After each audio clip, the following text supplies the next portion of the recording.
Guys எல்லாருக்கும் வணக்கம். Welcome back to Pooja's world. இன்றைக்கி சூப்பர் அண்ட் டேஸ்டியான மாங்காய் பச்சடி தான் எப்படி செய்யலாம்னு பார்க்கலாம் வாங்க. இதுக்கு பார்த்தீங்கன்னா நல்லா ஹெவி பாட்டமான கடாய் எடுத்திருக்கேன். கடாய் சூடானதும் எண்ணெய் ஊற்றி கடுகு உளுத்தம்பருப்பு போட்டு தாளிச்சிட்டு நான் மீடியம் சைஸ் கட் பண்ணி வச்சுருக்க மாங்காவை இதில் ஆட் பண்ணிக்கலாம். இது கூடவே பார்த்தீங்கன்னா மஞ்சத்தூள் ஒரு பிஞ்சு சேர்த்துட்டு அதுக்கப்புறம் மிளகாத்தூள் ஒரு 1/2 டீஸ்பூன் மட்டும் சேர்த்துட்டு நல்லா மிக்ஸ் பண்ணி விட்டுடுங்க.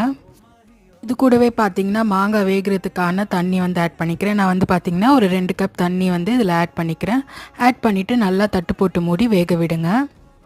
மாங்காய் வந்து நல்லா வெந்ததும் நான் 5 to 6 டேபிள் ஸ்பூன் வந்து சுகர் ஆட் பண்ணிக்கிறேன். நீங்கள் வந்து வெல்லம் ஆட் பண்ணிங்கன்னா கலர் வந்து இன்னும் நல்லா ப்ரௌனாக வரும். வெல்லம் ஆட் பண்ணுறதா இருந்தால் 1 கப் வெல்லம் நீங்கள் ஆட் பண்ணி திருப்பியும் வந்து தட்டு போட்டு மூடி நல்லா வேக விடுங்க. நல்லா இந்த மாதிரி திக்காகி வரணும்.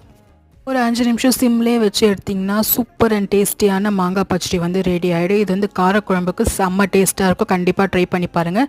டிஷ் பிடிச்சிருந்தா சப்ஸ்கிரைப் பண்ணி